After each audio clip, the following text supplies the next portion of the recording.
আমার এবারের গন্তব্য হলো মালদ্বীপের ডলফিনের রাজ্য, অর্থাৎ মাঝ নদীতে ডলফিন দেখতে যাব।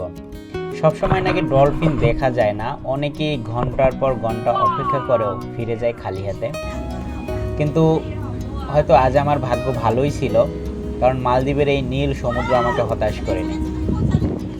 তো স্পিড বোট নিয়ে যখন মাঝ নদীতে ঘুরতেছিলাম, হঠাৎ দূরে দেখা গেল একদল ডলফিন সমুদ্রের বুকে আনন্দে লাফিয়ে খেলা করছে তারা। তখন মনে হচ্ছে যে আসলে এই দৃশ্যটা দেখার পর আমার এই ট্যুরটা সম্পূর্ণভাবে ফুলফিল হইল। খুবই আনন্দ লাগতেছিল, মনে হচ্ছিল এই ট্যুরটা আমাকে সম্পূর্ণ ষোলকলায় পূর্ণ হলো।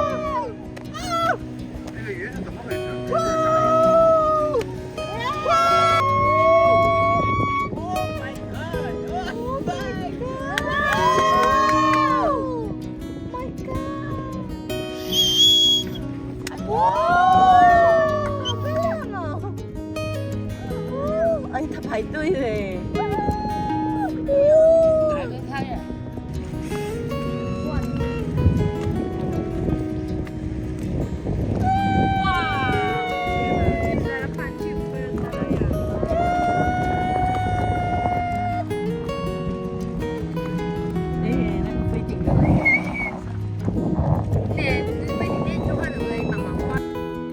অনেক দিনের ইচ্ছে ছিল মালদ্বীপে গেলে প্যারাসেলিং করব, তাই মালদ্বীপে এসে সেই সুযোগ আর হাতছাড়া করলাম না। আজকের এই প্যারাসেলিংটা শুধু একটা অ্যাডভেঞ্চার না, এটা ছিল ভয়কে জয় করে নতুন অনুভূতিকে ছুঁয়ে দেখার গল্প।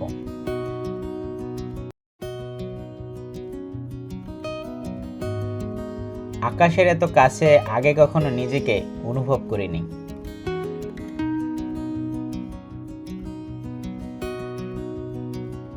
সমুদ্রের উপর উড়ে বেড়ানোর অনুভূতি কেমন হতে পারে আজ সেটা নিজের চোখে দেখলাম, নিজের মনে অনুভব করলাম।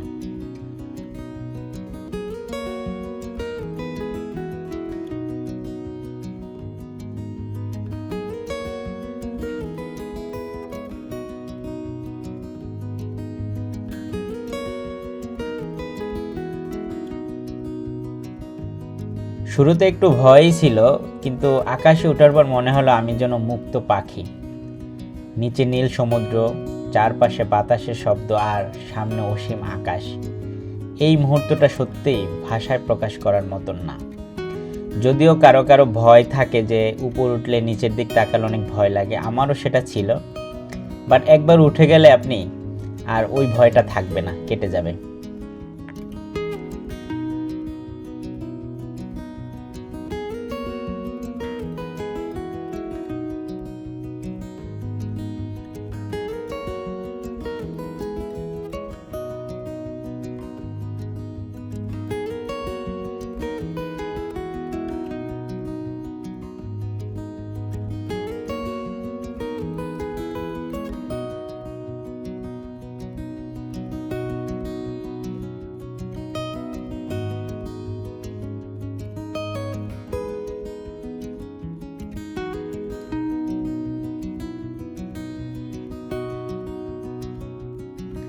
যাই হোক, প্যারাসেলিং শেষে এবার বিচে একটু বিশ্রাম নিচ্ছি।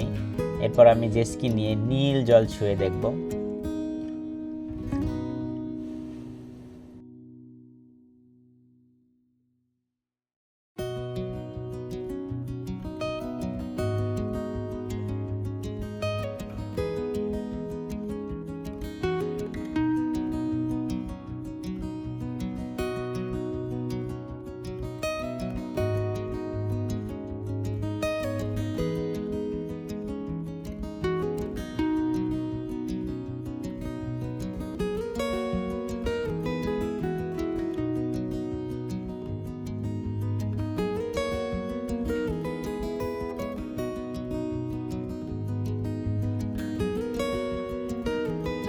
জেটস্কিতে উঠে সত্যি আমি অন্যরকম ভালো লাগা ফিল করতেছিলাম।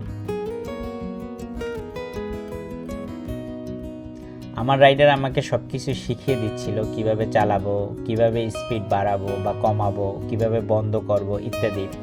এছাড়াও ছিল যেমন আমি যখন মাঝ সাগরে যাব তখন যাতে ভয় না পাই, বা স্পিড যদি খুব মানে হয় না অনেক সময় এখানে এইটা টান দিলে অনেক দ্রুত স্পিড বেড়ে যায়, তো এই টাইমে কি করব। যদি উনি আমার সাথে থাকবে, তারপরও প্রাথমিকভাবে যেই ধারণাগুলো আছে উনি আমাকে শিখিয়ে নিচ্ছে। সমুদ্রের ঢেউ কেটে যখন জেসকি সামনে এগিয়ে যায়, তখন মনে হয় পুরো পৃথিবীটা যেন নিজের নিয়ন্ত্রণে। জীবনের কিছু অনুভূতি আছে যেগুলো ভাষায় বোঝানো যায় না বা বলাও যায় না। জেসকি চালানোটা ঠিক তেমনই একটা অনুভূতি, কারণ এই জেসকি চালানোটা আমি ম্যাক্সিমাম সিনেমা বলেন বা যে কোনো ধরনের ভিডিওতে যখন দেখতাম, আমি না নিজেকে এটার সাথে মিলিয়ে ফেলতাম, যে আমি একদিন চালাবো। তো এইটা মালদ্বীপে এসে আর মিস করিনি।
বিদায় মুহূর্তে হঠাৎ মনে হলো, মানুষ আসলে জায়গার প্রেমে পড়ে না, পড়ে সেই মুহূর্তগুলোর প্রেমে, যেগুলো তাকে কিছু সময়ের জন্য পৃথিবীর সব দুঃখ কষ্ট ভুলিয়ে দেয়।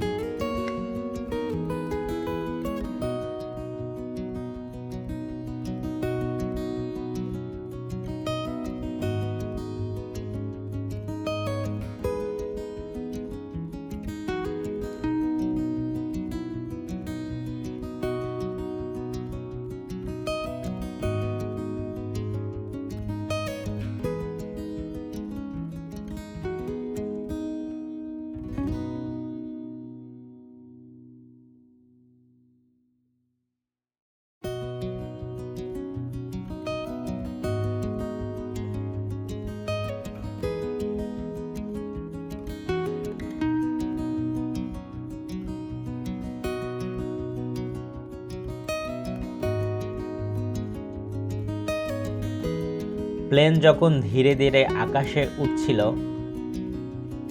আমি শেষবারের মতো নিচে নীল সমুদ্রটার দিকে তাকালাম আর মনে মনে বললাম, ভালো থেকো মালদ্বীপ, হয়তো আবার কোনোদিন ফিরে আসবো তোমার কাছে।